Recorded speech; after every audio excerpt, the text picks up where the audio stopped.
All systems go. Cleared for takeoff.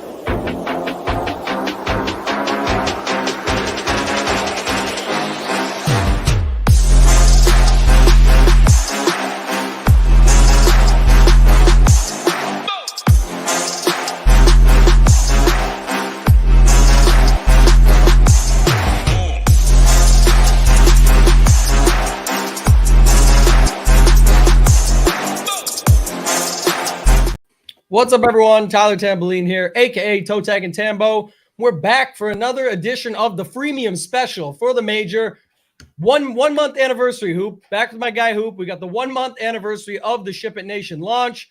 A lot has went down, of course, throughout that 30 days, but we're excited to be here. Thought we would go free again. We got a couple giveaways to do for some monthly memberships. We will be doing another $250 annual giveaway tomorrow. So it's last call. As you guys know, we'll talk more on that in a second, but we started with the annuals. We did a $500 giveaway. So somebody got the original price free.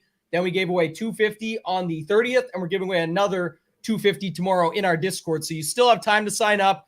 It's $59 a month, all sports included that we cover. So it's the major sports. We just added a sixth, which is MMA. We're going to have projections, everything for all of them. We're just finishing up. I'm actually experimenting this week with the PGA projections. So again, not released yet, but I'm putting my money behind them to see how they do. If all goes well, it's our second run at this, then we'll be able to get those on the site. And then we're going to be adding more as we go along. But Hoop, I'll bring you in. The US Open, man. We went from my hometown Open, the Canadian Open. We got a pretty good one, by the way. Nick Taylor, 72-foot eagle to end that thing. Now we're going to the US Open. What's going on, man? How you doing? Yeah, it's an exciting week, not only, here at SHIPIT Nation, but in the PGA DFS streets. I mean, just a fun major to follow. I mean, just a very challenging setup always. And, if it starts out easy, they're going to make it more difficult as the week goes on.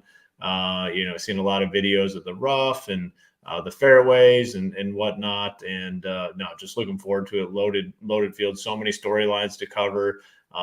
So many different talking points to hit on this show. We're going to specifically dig in, and it's part of the premium product usually over here at SHIPIT Nation, but we really dig in, kind of talk some roster construction, get very detailed in terms of our player pool and what we're doing with our team. So, this is, like I said, typically a premium show, doing it free this week for the people.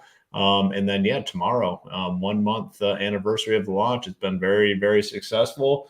If you are a member, we appreciate your support. If you're not, what are you doing? What are you waiting for? Now's the time. Join it. Join the nation, as we say here. Yeah, join the nation. And I'll pop it up real quick just so everybody sees it. But the last call, so just to break it down quickly, the main thing is the last call. We extended this. It was supposed to end on Monday, but we've talked about it countless times, time and time again. Last one before tomorrow night when we do our final round 2 show on the Mayo Media Network. It's not our final round 2 show, our final real last call, but we want to make sure people have a chance to get in still. We'll be back on the round 2, round 3 all year long on the Mayo Media Network doing those showdown shows. But just to go through here, you see it up there. You get everything. It's the expert content, the projections, the tools, the community. A big focus on the projections and tools. Like I've talked about it so many times now. There's great information out there, great sites that have these things.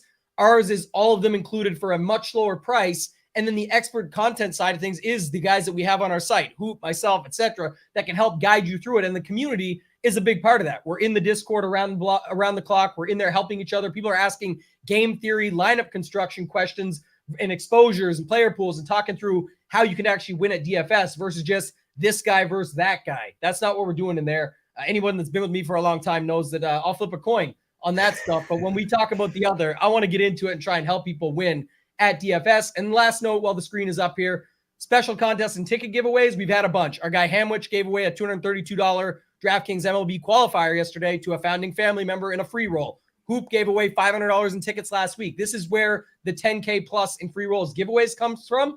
But just to break it down one more time, $3K at the 6-month mark is going to be a special free roll giveaway program that we have set up. And then another $3K at the end of 12 months. That's where 6,000 of it comes from. There's going to be a ton of money that we give away during NFL, and it's going to be for members only. And there'll be people that win that aren't members, but specifically sticking to this 10K plus future event contests, and then 50% off merch when we do go and add it. Of course, like we've talked about in the past, it's not going to be anything insane, but maybe this hat, Hoop shirt in white and black, a hoodie for the winter upcoming for NFL. We'll do all of that in the future and let you guys know more about that when we put it out. But Hoop, let's dive in, man. Let's start talking about it. Like I said, we're going to go into a lot of stuff. I think we'll start with weather for just 2 seconds. But first off, before we get to the weather, anything, as I always like to say, grand scheme overview. You mentioned it. We've seen the rough videos. We've seen all that. I think the biggest thing for me is what everyone's talking about right now is, can you just go bombs away, normal US Open style, all that length matters, get away with it? Or is it, as some are saying, that when you get out there, you got to hit these fairways in the right places. It's going to be way more of a second shot course. And then, of course, you're going to need some luck on and around the greens to find your way through it. But give me your thoughts on how you see things shaking out. I mean, the one thing that definitely stands out to me in these situations, everyone is reacting to the videos they're seeing online of the balls disappearing in the rough and things like that. Now, when people post those videos, they're only going to post the worst of the worst. They're only going to post to make it look super, super extreme. If they get a good lie in the rough, do you think they're going to go post a video and say, oh, look, it's not too bad? No, that's always going to be the extreme, the most lush rough. They're going to post the video of where the ball disappears. So I don't think overall it's as bad. We've seen reports you have where, some spots only 2.5 inches, and that would lead to a, bomb and gouge type setup where we've seen Bryson be super successful. These big, long hitters be successful. So for me, I think personally, I'm still just going to lean with the bombers. Now, that's easy to do because the longest hitters on tour are typically the best guys on tour. You got, Scheffler, Rory, like these guys bomb it way out there and they're just the best players. So, I'm not going like accuracy route. I'm not going to, add Brian Harmon to my player pool because I think he's going to hit a lot of fairways and do well with his long irons. I'm still just going to stick with, I think the long hitters, I think they might have somewhat of it. I'm still playing accuracy guys as well because, we still have to create a player pool. I'm doing 150 this week. Can't eliminate everyone. So I am not like all in on the accuracy guys this week. I know a lot of people are playing that angle. Then the other takeaway I have and a reminder that I always like bringing up to people, we'll talk about it in the Discord. We talk about it on the shows. When you get to the majors, it happens every single time. There's so many names in this field. The ownership does get spread out. So you don't have to take these big stands and fade guys that you think are going to be highly owned. If you like Scotty Scheffler, guess what? He's probably going to be like low 20s in terms of ownership. Don't need to fade him because of that. Everyone, there's going to be a huge chunk of guys that are between 25 and 15%, a majority of the guys. It's only a difference of like 10%, from the high owned guys and then the good guys that are still getting some ownership. So play the guys you like. Obviously, you always say it, and it's a really good point. It's not who you play, it's how you play them. If you are playing 2 guys that might be around that 20% range, well, you don't want to jam in 3 more that are going to be in that 20% range. A lot of different ways you can do that. If you're hand building, it's super easy if you're using an optimizer, which we are partnered with the Solver, and that's our preferred option for you. Very, awesome optimizer. They're improving it along the way. That's one that we obviously recommend.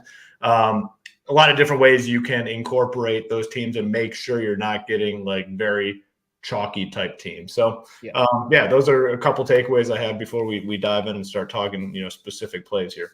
Yeah, and I'm going to just say on it real quick, and then I'm going to go to weather quickly and then we'll go in tier by tier. But like you said, we're going to focus like we do on our premium show. It's a freemium version of that. The play on words is obviously that we usually have this over on the site.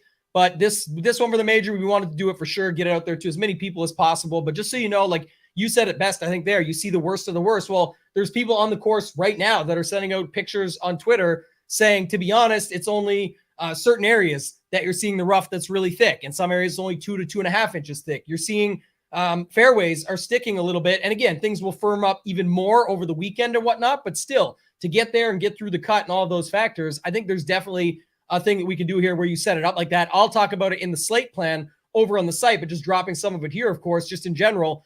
Last week at the Canadian Open, we saw a new course. We saw a new setup. I talked about this specifically. I went about 65-35. I did 2 sets of lineups. 65% went to the late news in the week last week, which turned out to be true. It wasn't playing to 20 to 25 under. It was going to be tougher. They didn't cut the rough. It was thicker. That's what we have over on the site, getting all the news throughout the week and then trying to put it all together to help you guys out. And then that's what was said. So I built about 65% of my lineups that way. Had a few really close calls. I did not have a bunch of Nick Taylor. That was definitely something that cost me. You had a great core, no Nick Taylor in it. So that little setup was, made it tough for us to get to the top, but it was like 8th place in the 254 max. It was, just shy of a couple mega seats, things like that. So I'm doing the same thing this week. I think I'm leaning it more heavy to the bomber style. And I know that's not what the general consensus is. A lot of people are saying, and especially people that know the course very well, that I know and trust and respect their opinion. I get it.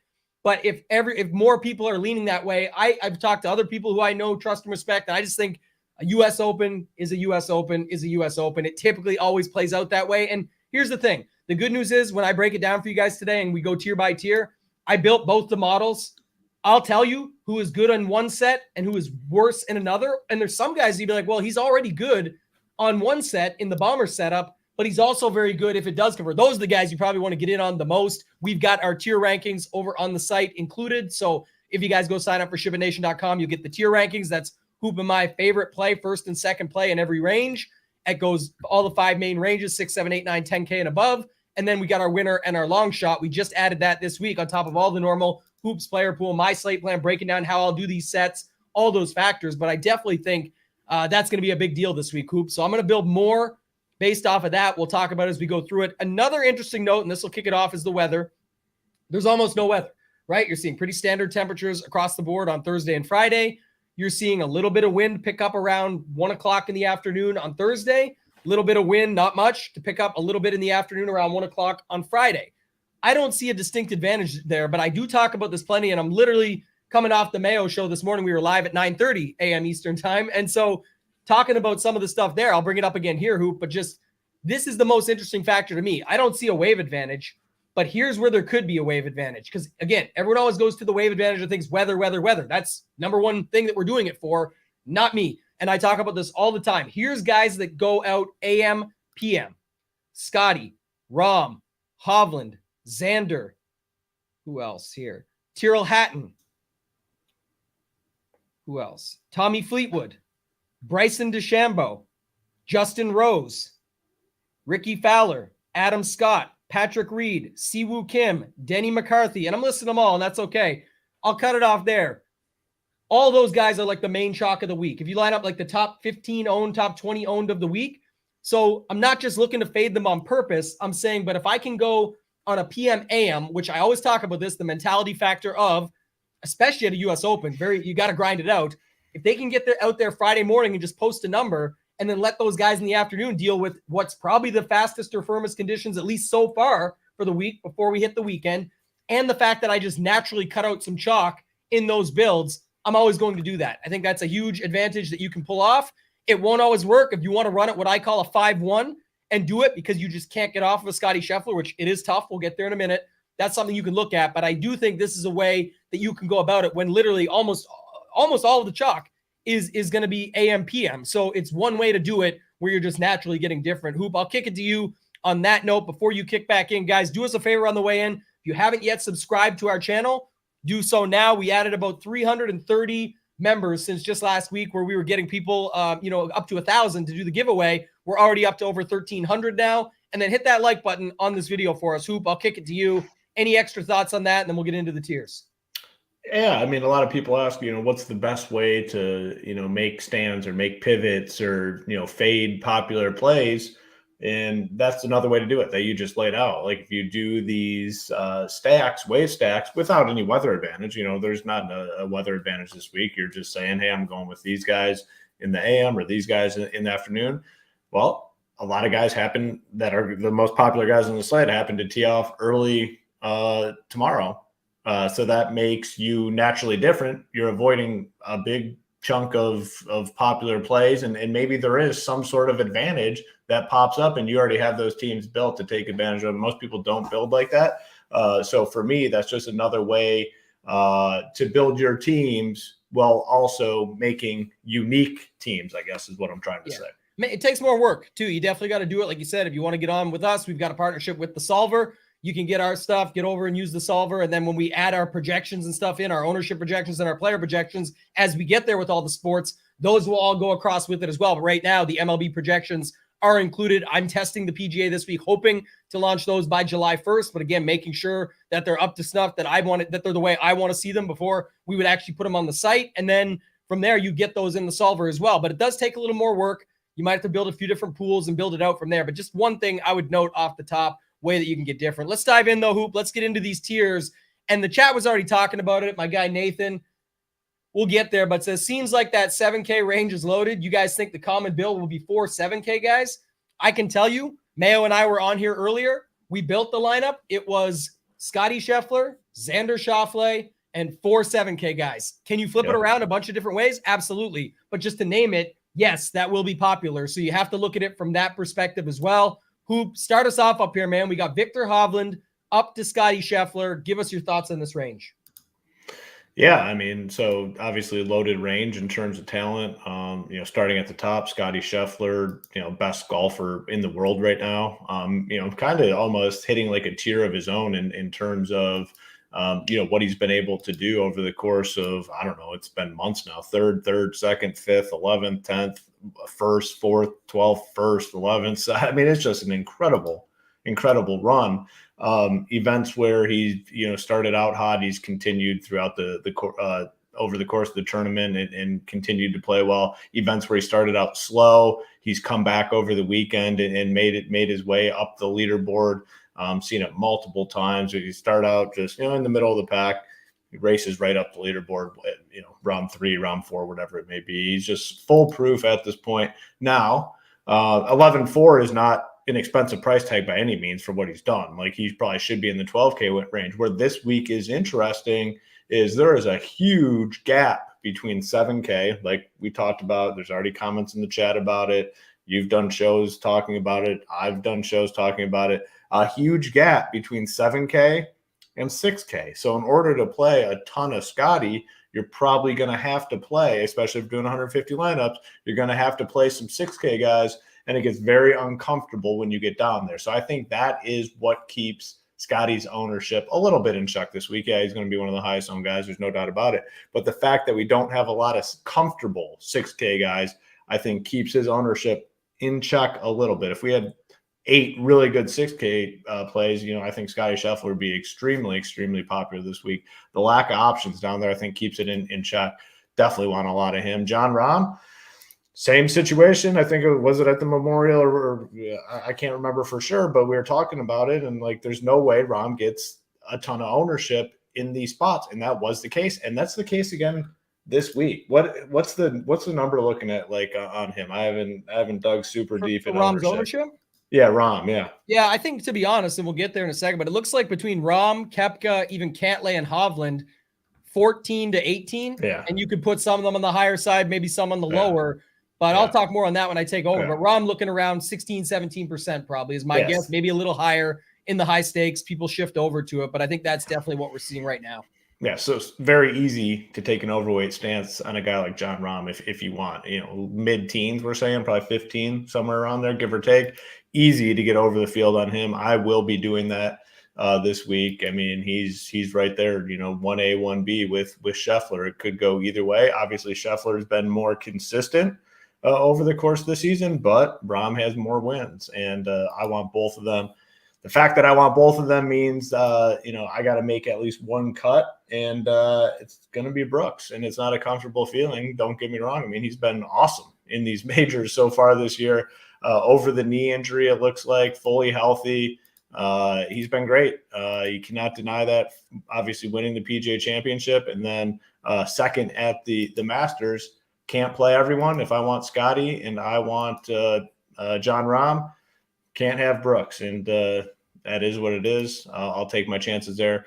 A guy like Cantlay at 10-3, I think, does end up getting squeezed a little bit in this range. People are going to look at that 10-3 and say, man, I can just go up a little bit higher and get Rahm or Scotty, or I can go a little lower and get Rory McIlroy or Xander Schauffele. So I think Cantlay could be like maybe 9-10%ish, and I want some of him. Just very well-rounded golfer. He fits all the narratives this week. If you're playing the accuracy stuff, that's fine for him. If you're playing the bomber stuff, he can do that too. So very interested in him.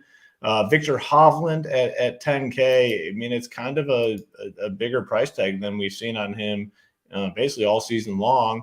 But the results have been very good in these majors. Second at the PGA Championship, 7th at the Masters. The Players, he was 3rd. So he's showing up for these big boy events. 10K, I haven't decided. He's the one guy I don't know. I have him in my player pool now.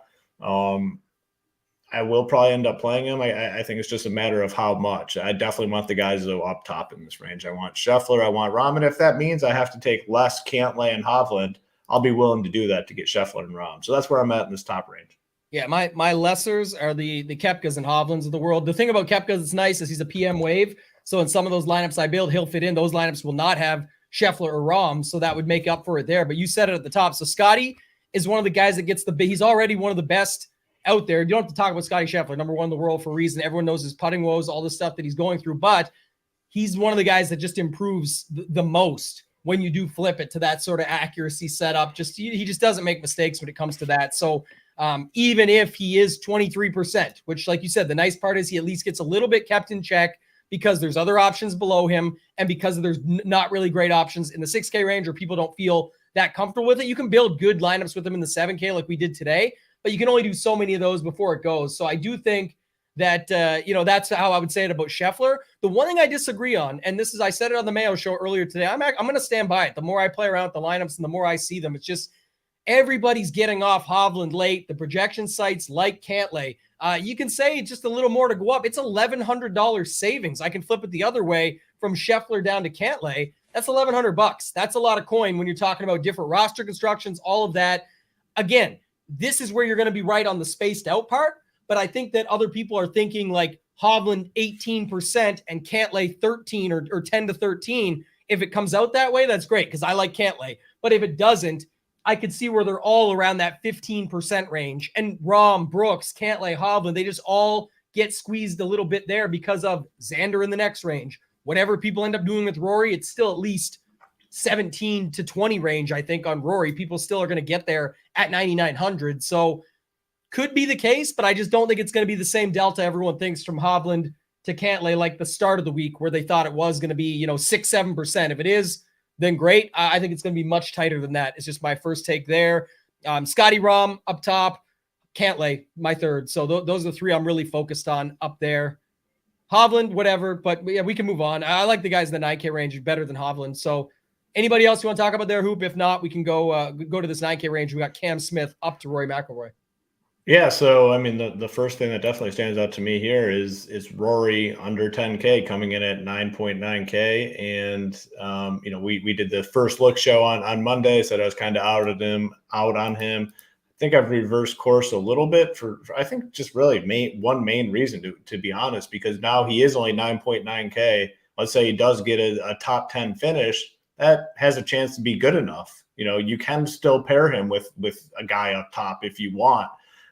He doesn't need to be like your first guy in, obviously. So the reason I reversed on Rory a little bit, I am going to play him this week, is because, if he does get one of these backdoor top 10s or backdoor top 8 finishes, it's likely good enough to put him in the optimal because he's going to score a lot along the way. So in on him, not going to be like a core play for me or anything, not going to be, a super overweight stance on him, but I'm going to have him in my player pool because, again, I think a top 10 or a 10th place finish, I should say, would be good enough for him. Whereas if he was 11K, you probably need more than that. People know you too well, Hoop. They know you. They're saying, is that a good track record when you flip on to Rory with all the hate you've had in the past, or what's that? Me and Rory do not have a good track record, so take it for what it's worth. Like when I'm on him, there's not been many Hoop PGA screenshots with Rory McIlroy involved. I can promise you that it has not been a good relationship. But again, he's cheaper than we've typically seen, so that's the reason that I have done a 180 on Rory this week in the matter of a couple days. So in on him at 9.9.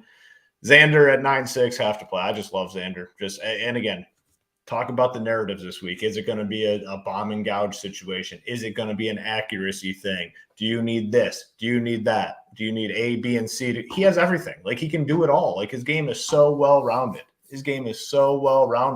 where any sort of course he can compete on. 9.6K. Absolutely love Xander this week. The guys I'll be out on, like Max Homa at 9.4. I get it. He's not going to be all that highly owned, but he will get some ownership. I'm just not going there. Morikawa, the one thing for sure over the course of the last probably couple years with PGA DFS, if you've just faded these injury guys or the guys with any sort of injury concern, it really hasn't bitten you in the ass all that often. And he had the back spasms. I know they come and go. I know he's getting the best treatment in the world. All that is true. But if it does pop up, you're done. And these injury things, if you faded them again over the last couple of years, you're definitely ahead. So I'm going to stay off it. And again, I'm typically not a Morikawa guy, so it's easy for me to say, no thanks, I'll pass. If you've been playing him, it's probably a little bit more difficult. I typically don't play him, so it's easy to say, yeah, I'm good on that.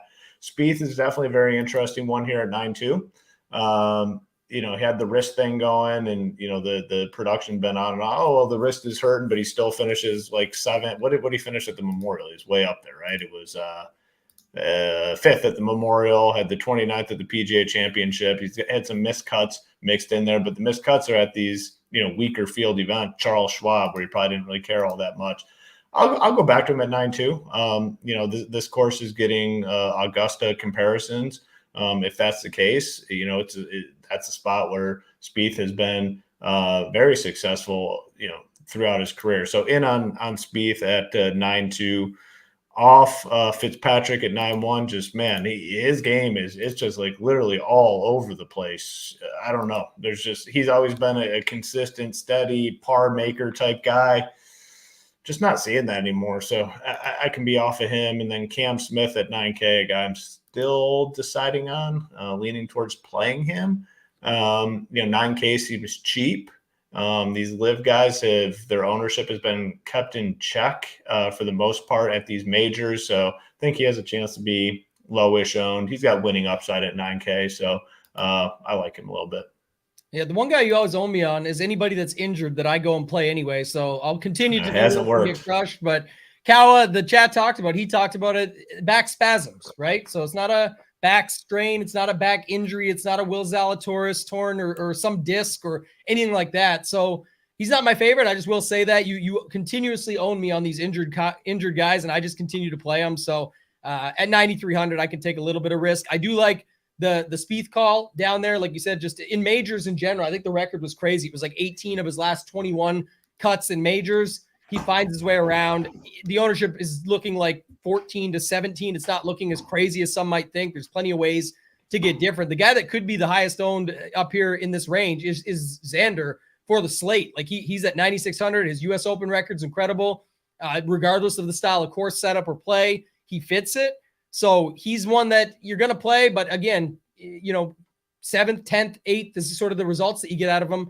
If it's that again, is there ways to beat it? That's what I wonder. And the most interesting to me is Rory, because at the start of the week, and I guess if he had won RBC Canadian Open, this would be astronomical. Like it would have been 30% owned or something, $9,900 Rory. It seems like people are just as content to, again, it's the guys above him that are balancing him out and keeping him in check. And then Xander being as popular as he is, and then everyone having to take their stand in this 9K range on guys they like. So I'm still in on Rory. I'm still in on Xander. You be careful how you build out your lineups there. They're not going to be, especially in the higher stakes and stuff, they're going to be even more owned, I think. So that's just something to keep in mind. But Kawa and Fitz would be the two that I'm taking the shot on in this range for tournaments. Fitz, it's up and down. It's boom or bust. He won the RBC Heritage, which was another spot that we saw for some of the same guys that we like for here play well. If it ends up being, so he has the second, just of note, after Scotty Scheffler, the next best delta for going from already would set up well for this course to sets up even better. If it flips to something of more of an accuracy second shot setup, of course he gets much better, but he's the second closest to Scotty Scheffler when it comes to that. So just noting some differences, some things we run. Again, this is usually a premium show, so we sort of break it all down inside and out, up and down, similar to how we do our showdown shows on the Mayo Media Network on the round 2 and round 3, where we actually go off of just who's hitting the ball well and who's missing putting to let's actually see why they're hitting the ball well, what happened on certain holes, pick and find an edge that way. Do the same thing here on this show. So sort of those 3-4 guys, and then take a couple shots on Kawa and Fitz in the 9K range for me. But this 8K range, Shoop, if nothing else above that, there's a lot to talk about here, because besides Hatton maybe, I guess, Decky, it really is more spaced out than ever and pretty low for the most part on these guys. And like we said earlier, when you build that Scheffler, Xander lineup, you just don't go in here. So you're already down into the sevens. It's very hard to get into this range on those types of builds. What are you thinking? Yeah. So, I mean, the first thing, just overview of this range, it has to be a forgotten / low owned range. Like you said, if you want to play those guys up top, you're going to have to go much lower than this to make those lineups work. So roster construction will lead this range to being lowish type owned. And then you combine that with a lot of question marks in this range outside of a couple guys. I mean, Hatton has been like probably one of the best golfers over the course of the last 2 months. I mean, he's been absolutely phenomenal. 3rd last week, 12th, 15th, 5th, 3rd, 19th, on an incredible run here. I think his game sets up well. If this is like a tougher conditions type course, he tends to thrive in those situations. So certainly in on Hatton at 8-9. He could easily be in that 9K range and still have interest there. But outside of that, I think there is question marks with everyone else in this range. Yeah, there definitely is question marks with everyone else in this range. Finau has not been playing well lately. Justin Thomas, probably the worst we've seen him play in, 5 years or something. I mean, he has not been playing well by any means. And the thing with him, we talked about on the First Look show, he already has some issues that he needed to overcome when he's finishing 10th, 15th, 20th in these events. Now he needs to get a lot of things right, a lot of things turned around to contend. And I think with him, you're going to see incremental increases. I just don't see him as a guy that's going to come out, everything's going to be fixed, and he wins the U.S. Open. Like, he does not strike me as that sort of guy. He needs to fix a lot of things. He looks broken. 100% he does. He does not look good, but that's going to mean his ownership is super, super low. But again, he's still a name, though. People are still going to click the Justin Thomas name at the end of the day. Is he going to be 20% owned? No. But people will play him because it's Justin Thomas, and he's as cheap as he's ever been. Matsuyama, some injury stuff, hasn't been – he's been fine, but he hasn't been, over the top great. I'll be out on him. Shane Lowry, I'm good passing on him. Your boy Sungjae, I'll leave that one up to you. I'm not even touching it. You talked me into him a couple times, and it did not work out very well. And I'm staying away. But if you want to go down that path, you're more than welcome to do so. My house is built on that path. I don't have to go down that street. I live on it, so you can talk about it. But I think he was.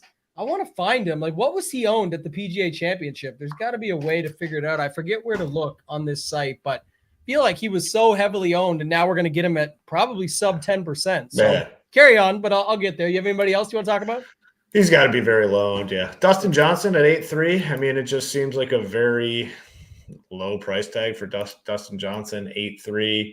Again, hasn't played great. Obviously on the Live Tour as well. I will take some chances. I just have to, especially if we go play that narrative where, distance is going to be important, which there's a path that it is this week. Guys like Dustin Johnson get a big, big boost. So in on him. Sam Burns, typically don't play him, and it's worked out very well lately not playing him. Last week we faded him. It was, the right move off him. Jason Day at 8-1. I think Jason Day was just content getting that win a couple weeks ago. And all right, screw it. Well, I'm good. Whatever happens, happens.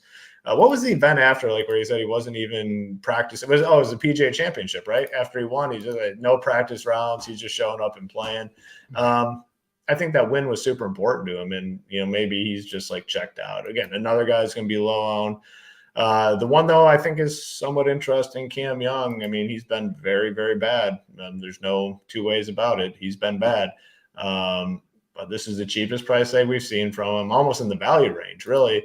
Lower than the average roster spot. The average roster spot on DraftKings is $8,333. He is $333 DraftKings dollars below the average roster spot. And I don't think he's ever been there. Or it's been a while since he's been there. I could be talked into him. Again, if you're playing the narrative where length matters, he sets up well for those sort of scenarios where you need to bomb it off the tee. That's what he does. But the results have been very bad. 57th, cut, 59th, 51st, has not played well since the Masters. So a lot to unpack in this range, but overall, ownership is going to be very low as like the total group here. Besides the 6K range, this will be the lowest owned range by far. Yeah, and I was just trying to see here now. I thought I found it. Just let me see. The field was what was Sungjae at? Maybe it was a couple events ago. I was just trying to see, but Sungjae, I don't know. It's a mess. I'm trying to look it up on the ownership dashboard right now, but it's just trying to do too many things at once. I know Fowler was very heavily owned at that event, but either way, my point is always the same with Sungjae. He's another guy. If you go look him up here right now, already looks really good on paper. Price is right. And this is something I'll go into in a second, but just in general, he's another guy that actually really improves if you switch it up and think that it actually plays the setup style where it's, second shots around the green, scrambling, some of that stuff. That's really what he excels at. Hasn't been the best the last couple weeks out, but it's a spot where I think you can get away with it no problem, especially at 8,400. Miscut at the U.S. Open last year, but before that, 22nd, 35th. Here's the thing. I'm going to bring it up now for him. He says, that's not that good. We're not picking winners in the 8K range. If you are, great, even better. If they hit, that's awesome. But JT does not have to win at 8,700. Tony Finau does not have to win at 8,800. Sungjae Im at 8,400. DJ at 8,300. Yet nobody wants them. But the thing I talked about earlier today, and I'll say it again here, is when you build the chalkiest lineup you can find and the cash game style Scheffler lineup, again, some people will start with a Rory X in cash or something like that, but just in general, to talk differently in tournaments, Scheffler, Xander, 4 7K guys. There's no 8s and no 6s. There will be guys later in the 6s or low 7s that have no ownership that you can play and still get yourself into this range for guys in there. Or you can build like a Scotty with 3 8Ks if you want. And if the top of the board is Scotty winning it and JT's top 5 and Cam Young is top 5 and DJ's, top 10 coming into Sunday, your lineup looks awesome. And that if those guys win, it populates it even more up there. But if not, who cares? You still have the guy that wins it, Scotty Scheffler. So you can still get there with a ton of win equity in your lineups. The 8K range does have options. Finau, JT, Sungjae, DJ, Cam Young, probably the 5 that stand out for me. Just a note while I'm on this range, Sungjae, like I said, picks up quite a bit. Hideki, obviously, if you think it flips that way, the worry is, like you said, always a little bit of injury and stuff. Here, I think it's more so that he's just like, it looks to me like he's the second highest owned in this range, and there's just other guys around him that you could play instead. But he'll be in some of the PM builds that I do because I do like him for that reason. He actually does pick up quite a bit of love when you go to that second model that I was talking about. And Finau, surprisingly, is another one. Some guys that stay the same. I missed this in the 9K range. Rory stays about the same. Xander stays about the same. Morikawa picks up a ton. Fitzpatrick stays about the same. Smith about the same. Hatton about the same. So they're probably fine plays anywhere. Again, it's all how you want to mix up your player pool. But just to say, like later on, here's an example. Spoiler alert: Bryson, really good if you think it's like a bomb and gouge. Not good at all if you switch gears on it. So just of note, that's why I'm looking at stuff like this. But if you have someone who's good across both setups and has a good U.S. Open record and looks like lower ownership or whatever you want to see, whatever you're looking for your process, that's what I'm looking at, and that's how I see it shaking out. Cam Young, I just quickly mentioned who, but just to note, I'm taking a shot on this guy. It's definitely not what I think most will want to do. He looks to be sub 10%. People think he's done. Guys that people have wrote off, like Cam Young, JT, especially those two. It just takes 1 week. Last week, I think he was T24 on Saturday. I know it's not a comparable course or event or field strength, but just in general, it's a guy that can pop. He almost won the match play, lost to Sam Burns there. You go back to some of the other majors, the Open, making that eagle on the last, the PGA Championship. He was right there in the mix with Mito, Zalatoris, and the eventual winner, Justin Thomas. So little things like that, his major record. I don't mind going back to a guy like Cam Young. He can obviously do it. We've seen him pop on different styles of courses. I remember RBC Heritage when he started strong and everyone thought he couldn't find his way around there, and just all those majors I mentioned in general. So I'll take a shot on him. Anybody else in the 8K you want to talk about again? Antonio's back again. This is going to be bad scene for Antonio if he comes through again. Broken. Everyone's saying this. Maybe he is, but it's Justin Thomas. He's got major championships. He's got a lot of wins on tour. He's going to find it at some point. I mean, if Ricky Fowler can find it again, like JT will find it again. But I just personally think it's going to take him longer. It's not going to be like, oh, he's playing like shit, and then all of a sudden he's back to, top fiving it every week. Like, I don't think that's going to happen. I think we see progression. I think we see a 40th place finish, a 25th place finish, and then maybe he gets in the top 10. I just don't think he's turning it on one week and getting into the top 10. Yeah, and the bigger conversation, I guess, there, because it segues as to where we're going next, though, is, again, Justin Thomas, talent level, career level, age, everything. It's not like there's anything wrong with this guy. He's literally one of Tiger Woods' best friends. He gets to talk to him all the time and battle through stuff, has great coaching and talent around him, people helping him out. Can he find it? Yes, he can. So that's the answer. Is he affordable? Absolutely. He's barely over the average price at $8,700. And now you go into this next range. Corey Connors, 78. Neiman, 77. Keegan, 76. I'm sure you can make cases to like these guys as well, but these guys aren't much cheaper than Justin Thomas at $8,700. That's how you have to think about it. And again, to each their own, how you think about it. That's just how I go about it. I definitely have no problem playing Justin Thomas when he's $8,700 at what looks like sub 10% in a big boy field. So go ahead, Hoop, take us into this next. Let's go. Let's do 7,400 and up, because there's a lot of guys 7,300 to 7K alone, and then 6K won't take us long this week, I don't think. There's a lot of plays here, and a lot of people are going to try to finish their lineups 7.4K and above. If they can do it, they will. But what that is going to do is lead to a lot of duplicate type lineups. Like our guy on Twitter that posts them, drawing a blank on the name, does a phenomenal job. Sky gets him out right away. Sky does a phenomenal job. I think you're going to see a lot of duplicate lineups this week in all the contests, because roster construction leads you down a very obvious path. You can play Scotty, you can play, Xander and Rory, and then hit up 4 other guys in this range. A lot of people are going to do that. There's just no doubt about it. Like, even if you want to go 3 9K guys, come down here, you play 3 7K guys.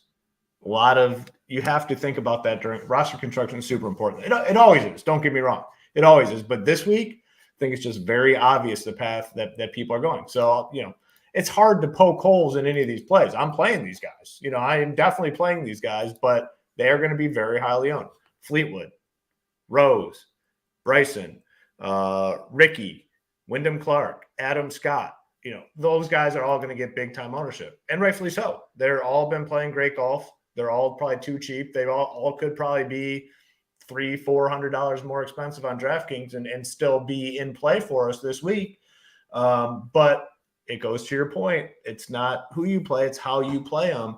If you are coming in this range to finish up your lineups, let me give you some guys that I think make really good sense as pivots. Again, I'm playing all those guys I just mentioned. I think, majority of them, probably 90% of them I'm playing. But here are the guys that you can use as pivots that make a lot of sense in this range. Keegan Bradley, 7.6K. There's just no way he gets a lot of ownership with all those names. Patrick Reed, I think, makes sense at 7.5K. Probably not. He'll get some ownership, but it's not going to be as much as those other guys. Sahith, we always talk about Sahith. We talk about him a lot on the Showdown shows. Love him for the Showdown stuff. This is a good price for him at 7.6K. Like, a lot of these events, he's been in a tier higher where I just don't feel comfortable paying 8.5 or 9K for Sahith. 7.6, I like him a lot. Like, this is a guy, I just have a gut feeling about Thigala this week. There's something about him this week. I think he does well. Neiman's another guy you could look to use as a pivot. We know who the chalk's going to be. I rattle it off. Fleetwood, probably Corey Connors, Rose, Bryson, Fowler, Wyndham Clark, Adam Scott. They're all getting ownership. Those other guys are very interesting just because they have to be low owned. It does fall off for me when you start hitting that 7.4K. I mean, I don't think I'm playing any of those guys. Montgomery, Noren, your boy Noren. Why is Noren 7.4K, by the way? Like, that is just like an egregious price tag on him. Answer, I'm not playing any of those 7.4 guys. I wouldn't know. I deleted Noren out of my spreadsheet, I think, on the first day. So I couldn't even see him there. But just in general, you nailed it. The only one I think that's off there a little bit is I think Connors will come in a little less. I think it's going to be Fleetwood. It's going to be Rose. It's going to be Bryson some. but then Fowler, Wyndham Clark, Scott, even Reed gets a little love down there. And then you mentioned people stopping at 7-4. I know it's all we're going to for this range, but just to add in Siwoo, Mito, Denny, maybe Henley. Henley, again, maybe something people talk about more than they be about, but he's another guy I'll talk about when we get down there. But just going back up to the I just top, think, just to touch on that point real quick, I think people in their heads still have a gap between Ricky, Adam Scott, Justin Rose. I think there's people see a big gap between those guys, and then coming down to the Mitos, the Denny's, Henleys. Like I think people will still want to stop at 7-5 because they think those guys are much better even than the guys below. We'll see when it comes to roster construction and ownership. Yeah, there's just no way. I just don't. No. You're right, and I'll talk about him in a second. But he actually is correct. This is I followed the same thread you follow. With Sky puts it out every week, and Theegala the last one week he got to 20% here recently. Before that, it was like 15 when everyone thought he was going to be 7. The only thing I will say, the reason he's a good play, you said it's like a gut feel, but what we talked about last week was if it was going to be it was earlier in the week, Hoop, when we talked about this, if it was going to be an easier course. We said we didn't like Theegala as much at 9,200 because his price was 9,200, and he's a bogey birdie type guy, which is really good for showdown, really good at these harder type courses, and that's why I think he can still be a good play here this week, regardless of if he does get steamed up to 9% or whatever it ends up being. I know most sites have him between 5 and 8 right now. I'm with could be Travis. I think it's higher than that, but I don't think it's anything you have to worry about. And when you're already talking about guys like Fleetwood, Rose, Fowler, Clark, Scott, that are all in the same range or more, it just becomes down to who you like more. And the thing with Theegala is, like I said, he would set up better. And he said he's seen the course 30 times. I don't care what anybody says. Like Mayo said today, he called it out. I thought it was a good point, is that it's still something, right? At least you kind of know where to go, what not to go. You still have to go out and execute, but it is nice having some of that knowledge coming in. So I just think get on Theegala if you want to. You can get 20% plus and still be in good shape if you're playing him there. So I think he's fine. Fleetwood pops, obviously, for good reason, but he kind of stays the same regardless of setup.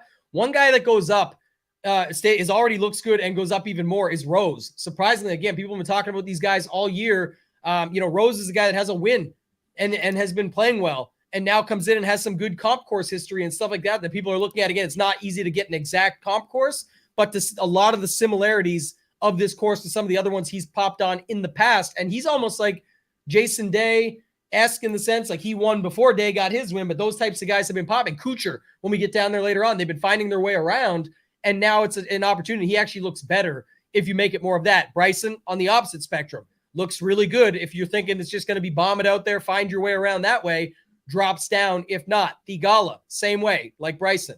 Ricky actually gets better, so he's interesting from that perspective. Clark, Scott, Reed, those guys all stay the same. I think, like you said, that's where you got to pivot in this range. I think some of the pivots, though, are more in this next range where there's actually, we're going to do 73 and 72 still, but at 71 to 7K, there's 16 guys alone in there. There's going to be a bunch at like 3 to 5%. You can differentiate so easily there without even having to still go into the 6K range if you want. But I think, obviously, like Big Money TK says, will playing multiple 6K guys be contrarian this week? I don't know. Yes, because most people are going to the 7Ks. But again, what's your number of multiples? If you go 3, really contrarian. You go 2, well, some people will play a Patrick Rogers and a Kuchar or something like that, where it is more popular, or a Sam Stevens or Sam Bennett or a Sargent down low and that, but they're not going to be owned enough. So definitely would say it's contrarian. But then what does that look like once you go there? Man, I think it has to be. I mean, even playing 1 is going to be contrarian to some degree because none of these guys are showing up with much ownership at all. So if you play 2, they're guaranteed probably to be under 5% owned. You're just way different in terms of roster construction. Now, how are those teams likely to perform? Probably not very good. I mean, those guys down there are 6K and unowned for a reason. Like, they're down there. But again, they're going to be at least a couple of them that show up this week and do decent. Got to give my guy Adam, A-Train 00. He's amazing DFS player that probably most people don't follow him or go check it out and see what he's up to. He's always crushing it. Love this guy. He says over under 35 in the 3K. I got way over on that. I got over 7,500. on the Ricky. popular plays. Yeah. The popular plays get more popular the higher stakes you go up. So he definitely knows this. He's just putting a number on it. But if I was betting him as a friend, I would have. If he wants to give me the overside of that, I'll take it for sure. I mean, it definitely 7,500 for Ricky alone. He pops off the page on all these projection sites where people are getting their stuff from. So I think definitely there. And then Rose just keeps getting talked about. I've got them at around 35% in the $25. When you go up to the 40. 3K, just much more, I think, for sure. Yeah, probably 40. 38 to 40, something like 37 to 40, or even could top 40, depending on how you see things shake out. If, again, I think a lot of people go balanced. So whether they think they're getting sneaky with like 9K and then going into the 7Ks, or the Scheffler versions, or they just switch it up at the top with Brooks or Rahm, I definitely still see them landing there and ending up in that range, no problem. So carry on, Hoop. Go ahead. I just thought for sure that would be something to bring up. Like Ricky, just to add on, is a popular guy with the high stakes players. Like they like playing him now that he's playing well again. It's an easy name to click at 7.5K, and then Rose has been on this little heater. So I think one free 40. Play for the people, Hoop. Let me ask you this: we'll get your answer real quick. Are you playing Ricky Fowler in one of your main lineups? Yeah, probably. Yeah, there we go. We got it. We figured it out. I mean, so there's your answer. But carry on. We can go 7,300 down to 7K now. There's a lot of guys in here, and I think this is where you can really get different this week. Yeah, you definitely can, because I said like a lot of people are going to try to end at like 7.5 if possible. The guys down here, Siwoo Kim at 7.3 definitely stands out as a play. Missed the cut at the PGA Championship, but outside of that, he's been playing solid the last 2 months. He's a guy that people will play him. So I'm in on him. Mito at 7.2 is getting a lot of talk. Always plays well. PGA Championship 18th. The Masters not great at 43rd, but man, had the run at the PGA Championship last year. Like he shows up for most of these events. Interested at 7.2. Denny McCarthy's another name getting a lot of talk down here because of his recent play. Finished second at the Memorial. Kind of runs hot and cold too. Like we saw it last season. He just goes on these little heaters. It's always a safe guy to roster too, because he's just such a damn good putter, and a lot of guys aren't. So 7.2, cool with that. Ryan Fox at 7.1K. I mean, you guys know the story with me and Fox. Hoop loves Ryan Fox. I can't avoid him. Just think he's better than like a 7.1K golfer in this field. Been playing much better than that. Shows up a lot of times for the big events too. He's been top 30 or better in 4 out of his last 5 events. That includes the Masters 26th, PGA Championship 23rd, Memorial 30th. Like, I just think he's a really, really good play at 7.1. Russell Henley at 7.1, another guy that's been playing really, really well. His only blemish for the last 3 months has been at the PGA Championship, where he missed the cut.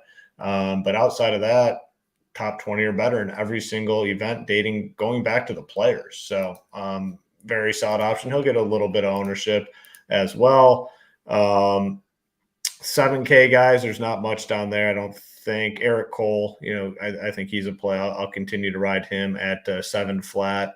Austin Eckroat at 7K. Minwoo Lee, a little bit interesting at 7. Griot at 7. But some pivots up top, like Gary Woodland, he'll get some ownership, not as much. There's one other name and my guy Chris Kirk at 7.1, Justin at 7.1. So kind of where I'm at. But the guys that are going to get owned, I think Siwoo, Denny McCarthy, and Henley are probably the guys in this range that get the most ownership. Yeah, Mito, I think, is getting some late steam. Somebody asked that earlier. Ireland said, do you think Henley gets to 12-13?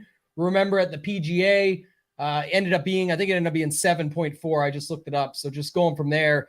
Could be the same. I don't know. I don't see it as much here. It feels like people get there. But again, Henley's another interesting one. He's third on my list after Scheffler and Morikawa for guys that already look good and then jump. Again, obviously, if we go to that accuracy setting and it becomes more about just fairways, greens, more ball striking. The thing about Henley is he's a guy that can go to +6 on the first day, and that's anybody. But I mean, that's like more normal at a course like this. If you don't think there's going to be bogeys, you're crazy. But just saying in general, someone's going to go there. If it's a guy like Henley, does he battle back and get there for you? He needs to make a lot. He needs a lot to happen versus if Rory gets there, we could definitely see it where he's +4.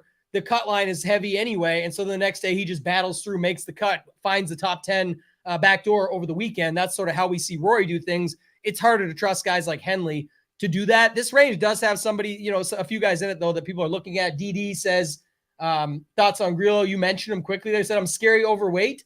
Not sure what that means because I think he's going to be 3%. So do you have 10% and you're feeling crazy, or do you have 20 and that's maybe too aggressive? I don't know. It's all how you feel about the play. He's not my favorite play, but I like the PMT time for him in some of those builds. He fits that mold as well. What are your thoughts on those? I just realized there's like 8 guys at 7K flat. Like, what are your thoughts on those dudes? You like any of those guys, like Cole or Minwoo the most? He's going to get some steam though, but he's obviously played well in these spots. The price could just be a little too light. Could definitely see it being more in the future. If you want to take a shot, again, this one fits more the bomber setup. And this guy goes 70% Grillo, just for clarity. How many lineups?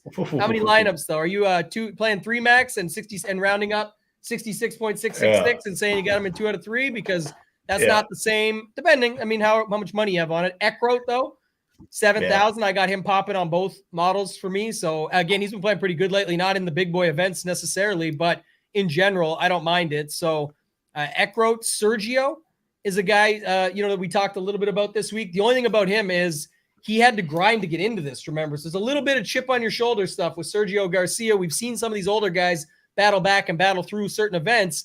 Talked about Rose and Day and those guys. He's obviously not on that type of turnaround himself just yet, but he had to qualify, and they said he was absolutely dialed at that qualifier trying to get in so bad because he's got everyone saying how can't be on the Ryder Cup. Even Rory comes out and says, Brooks should get on the U.S. Ryder Cup team, but nobody should get on the Euro team, right? Like there's no way Sergio should get on, basically, even without naming names. So I definitely think that's interesting when you've got Siwoo, McCarthy, Henley right above. Woodland, Cam Davis, and Keith Mitchell are the 3 guys there that stand out to me as lower ownership.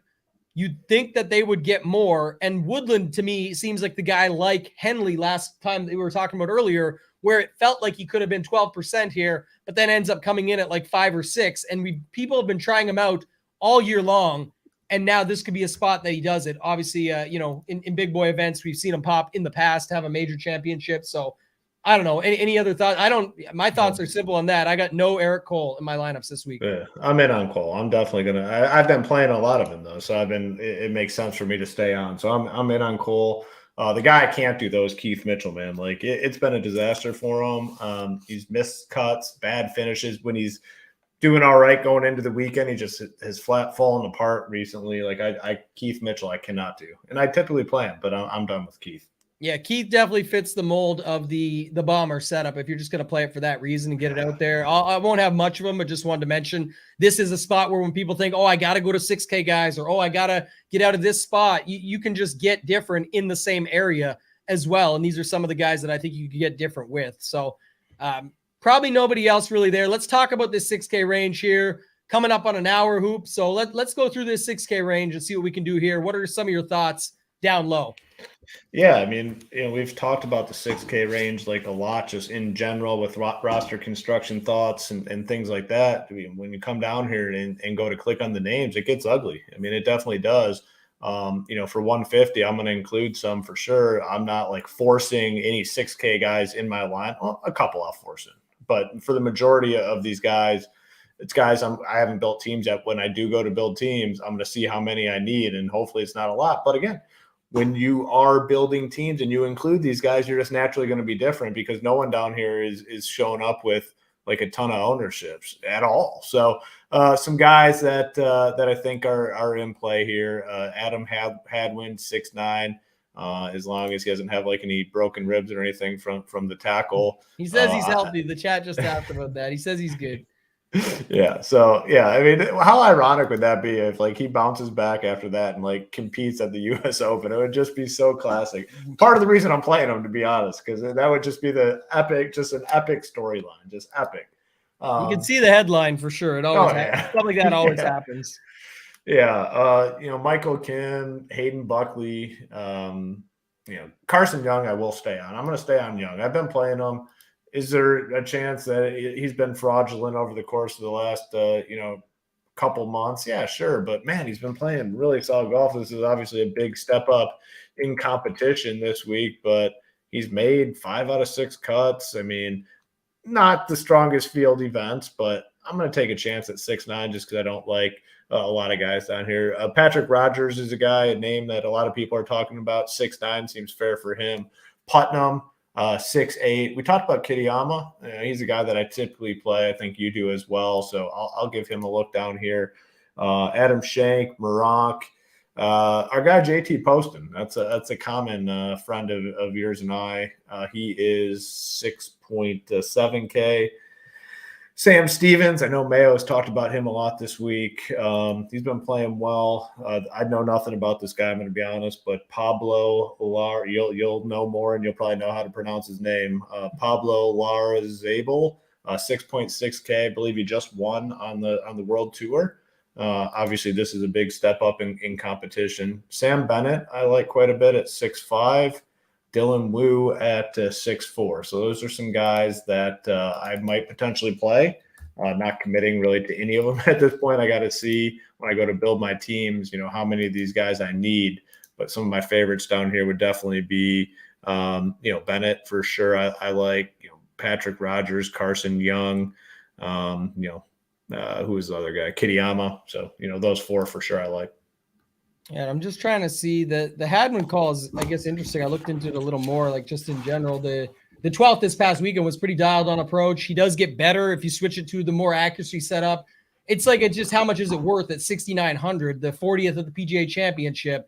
Now, if you go back to as far as like the players and stuff, he does show up a little bit more. So at least that's somewhat interesting. But I don't know. Guys like him, Harmon, Kuchar, I don't think I want too many of those guys because, again, can they come through? Yes, and some of them will. How many do you want in the same setup is really how you're setting up your lineups. And I think Kuchar is slightly better than him at the same price.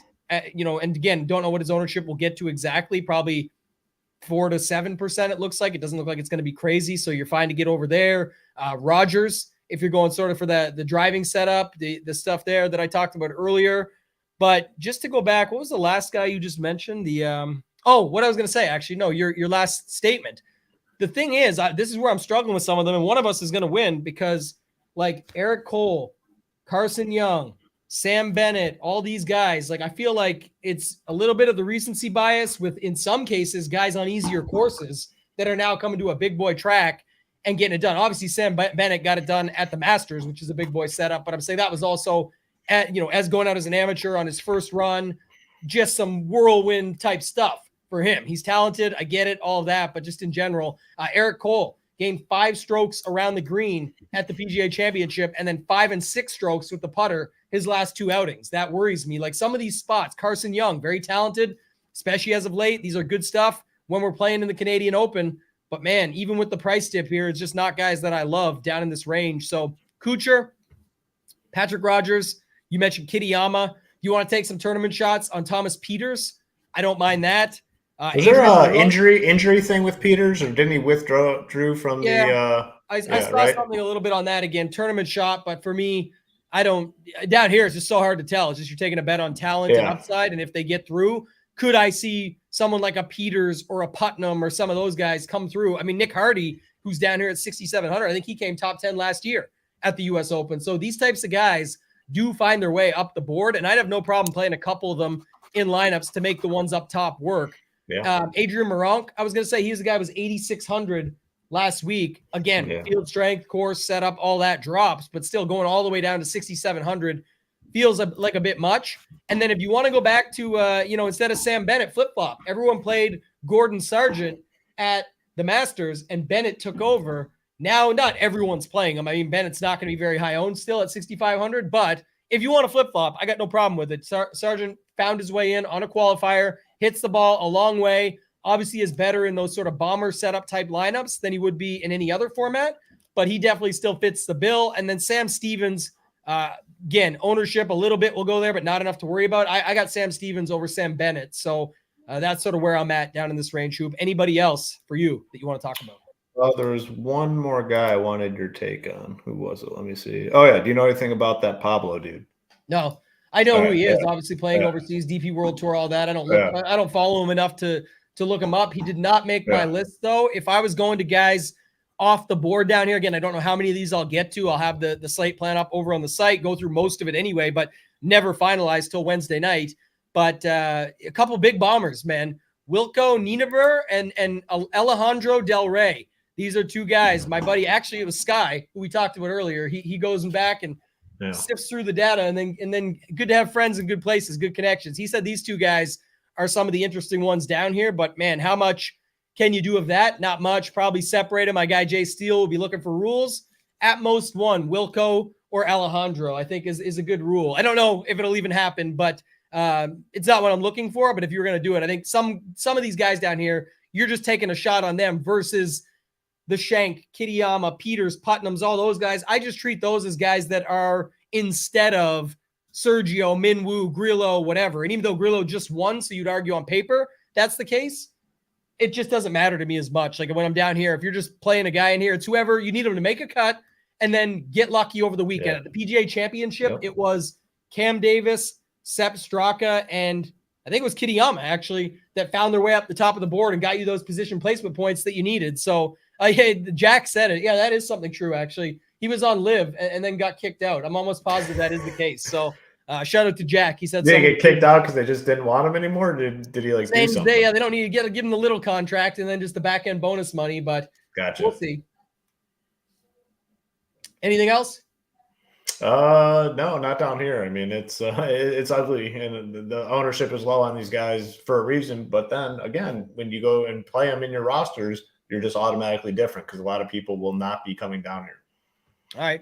And then the chat always wants to know, this is on the members side. They always bring this up, Hoops. So we can spend a few minutes on it. So again, it's a freemium show. It's a major week. Don't mind spending some more time, but just going through it. What about the single entry strategy this week? Like you talk about if you're playing the main lineup or something like that, just in general.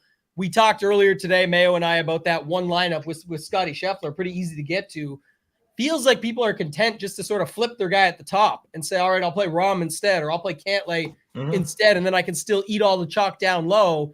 We looked at a little bit of the different constructions, but what are your thoughts on just the single entry this week? If you only had one in the 888 or one in the 3K Millie Maker or something like that, how are you thinking about going about it, trying to win? So for me, I think it's pretty clear this week. Like if you like a guy up top, you like a guy up top and play that guy. If you like two guys up top, play them. If it's Scheffler and Xander, okay, let's say you like both those guys and you want to play those two. That's fine. You can do that, but don't come down and play Ricky Fowler. Don't come down and play Adam Scott. Play Keegan Bradley instead of Ricky Fowler. Play Sahith instead of Adam Scott. Play even Corey Connors. I mean, yeah, you were right. I looked it up after you said it, how he's kind of getting squeezed a little bit down there. Play those guys. I think that's how you make it different. Play one of the 6K guys and hope that they make a cut and make a run over the weekend. So for me personally in single entry, I want to play my guys that I feel confident with up top. But then when I come down to fill out the rest of my roster, that's where I want to get different. Don't play the 20% Rose or the 20% Fowler. Play, the lower owned guys, especially in the large field stuff. In the $200 where there's like only 1,000 people, the single entry, yeah, you can get away with playing more of the chalk pieces. But in those 30,000-40,000 person contests, I think that's the easiest way to get different. I wouldn't get away from, if you really like Scotty over Rahm, I wouldn't play Rahm over Scotty just to be different. Like I like sticking with my guys up top. And I don't even think, again, that's my whole point about that one is it doesn't even get you that difference. That's where you just play the guy you like. Like I typically play Rahm. So you might see that I go to him there, but I'm just saying in general, that's not really enough. Like you're just flipping from one guy to the next. If they're the winner, of course it is. That's results oriented after the fact. But like you said, usually I'm looking for a different construction that others aren't on. I will note, so just posted in our Discord, Michael Kim has been very active on Twitter. I think he's in the $6,900 range we were just talking about. He wrote up his stuff. He's been doing a lot of this lately. It's kind of cool to see a pro talk about what he sees out there. He says, thoughts on LACC after playing all 18. Greens might get crazy firm by the weekend. Fairways are generally wide, but if you miss them, it's almost auto layup unless you get lucky with the lie. So we talked about this earlier, and it's, some people are seeing it differently that are out there walking the course. I mean, he's a pro out there saying it's the opposite. So again, something to keep in mind. Bermuda rough is no joke. Hard to see the ball sometimes unless you're right next to it. That's pretty obvious. But again, comes with the luck if you catch the bad spots. He's laying up on 6, doesn't like the long tee shot, going for it. He says you're going to see scores anywhere from 64 to 82 out there and a wide variety. If your game is a little off, that bogey train is coming for you. These par 3s are absurdly long. We knew that. He laughs about it. Draws off the tee is the preferred shot shape for a lot of tee shots. Rory, ? And then says winning score over under 10.5. So again, take away from it what you will. This is how it goes until it doesn't. But at the same time, like I said, that's why I've got no problem leaning it out. I think, again, U.S. Opens are often U.S. Opens. And a lot of these players that are good, like I said, for example, just to run it through one more time, Scotty gets even better in that. So play more Scotty, not revolutionary. Rory gets better. Rory's about to say, Cantlay, gets better. Morikawa gets better. In this, what Michael Kim just described. I'm going to run through it, then we'll get out of here. If any final thoughts, we can hit them up. A little marketing at the end, Hoop. But Spieth, similar, gets a little bit better. Finau gets better. Hideki gets better. Sungjae gets better. After that, pretty similar. There's guys that definitely get a lot worse. Rose gets a little bit better. Fowler actually gets a little bit better. And then after that, it kind of evens out, man. There's not much. A lot of guys actually get worse after that. I guess Russell Henley was the other big one I talked about earlier, so I'll say him on the way out. But Kuchar, a little bit. After that, not much else. So leave you with that. Go back and think through some of those guys if you have anything you can put together with them. But Hoop, anything else on the tournament you want to talk about before we go through a little bit more Ship It Nation? And then we'll do the draws on Twitter. I'll post them out. We're going to come up with the winners after this. The 2 monthly memberships from the comment contest on Monday. We've got the $250 giveaway coming tomorrow. And then I myself am giving away $500. So that's another setup that I've got going on with the tweets and stuff like that. But I'll talk about that on my Twitter as well. Anything else on the tournament, Hoop, before we get out of here? Yeah, the Kim stuff's interesting. Just to touch on that real quick, that this is the multiple times where I've heard people think that scores are available. I mean, he said someone could go out and shoot a 64 or all the way into the 80s, and I like that in tournaments. Like, you get rewarded for hitting good shots, you get penalized for hitting bad shots. That's how it should be, and I think that makes it even more exciting to know that the low scores are out there. Someone can come out and post a 64, and I believe that. And again, multiple people have said that, so. Just makes me even more excited for this event to kick off. It's going to be a fun one. Yeah, and by the way, USGA, seeing a bunch of 64s, not going to be thrilled. So I can tell you it might happen for one day, and then it probably won't happen again because they'll tighten it up real quick, on top of the fact that, it's going to get faster and firmer like he talked about, like we already know. So just mention that. But Founding Family, Hoop, you want to go through it one more time before we get out of here? I hit it off the top, but just anything you want to add, I'll post the graphic back up. It is last call for last call, as we'll like to call it here, but you go through it. Last call for last call. So if you're at the bar and it's 2 a.m. and you're going up, you want a drink, it's getting close to 2. Basically, we're at 1:30 a.m. Eastern time, where you need to get in there real quick and order that drink. And that is the opportunity here at Ship It Nation. Tomorrow it all goes away. A lot of added benefits. Not only do you get all the top-notch content that we offer on the website, but you also get to take part in the giveaways. At least 10,000. They've already started, like we talked about. It's not only the ones that we've guaranteed, the 3,000 at 6 months, and then the next 3,000.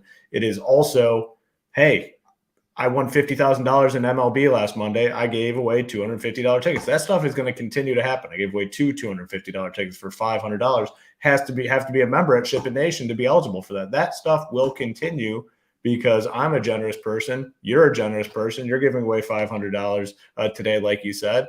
Our team is generous. Hamwich, first day on the job here at Ship It Nation, wins $20,000. What does he do? Gives away a ticket. So you need to be a member in order to be eligible for those things. In terms of the content, we have made a commitment to, what was the term I was using on Monday, to improve and add on. Okay, so not only do we have really good content, we're going to improve that content. We're also going to add on, which you saw with MMA last week. We brought on the top MMA mind in terms of analyzing the fights and applying it to DFS in Titletown. He's now with us. So improve and add on along the way. NFL's right around the corner as well. That product is going to be phenomenal. Showdown, everything you need. And it's not only the picks and plays like we always talk about. We have the tools and projections as well that are top notch. Tools that are tied to, for baseball right now, tied to statistics. We have projections. Everything you need to have success at DFS. Give you a chance to have a lineup at the end of the night that can potentially win. That's the goal. Hey, are you always going to win when you get up there? No. But you keep putting yourself in contention in those spots, you'll get there eventually. You'll get that win. And we feel very strongly that we have the overall package of content to get you into the winner's circle. So, if you want to be the founding family member, you need to get in by tomorrow. Time is running out. Yeah, and biggest thing just with this to pop back up to, like Hoop said, just one add-on is just the fact that it's like a utility factor where it starts at whatever number it starts at, and then it only goes down from there. So again, it's never going to get bigger. We're not going to offer it ever again. We've talked about this from the beginning. We appreciate all the support out of the gate. It's been a great start. 1 month in as of tomorrow, so definitely very happy about it. Lots going on. Lots that you guys can come in and hop in the Discord, get in the mix for MLB, MMA, and PGA right now. And we're not that far away from NFL. And then comes NBA and NHL and all the whole wraparound of it all. So it's going to be a great time over at SHIPIT Nation. If you want to get over, the link is in the bottom in the description, shipitnation.com. The one plan, it has the end date tomorrow. If you sign up, get in now, $59 a month. If you get the annual, $5.99, it all locks in. You'll continue to have that forever, but that works out to just under $50. It's $49 a month. So it's a way to get our cheapest price ever still by signing up for the annual package. So appreciate you guys. That's going to do it for our freemium PGA show. We'll have all the content up on the site. We've got our MLB Witching Hour show coming in a little bit later, but for Hoop, for myself, ToeTagginTambo, let's ship it.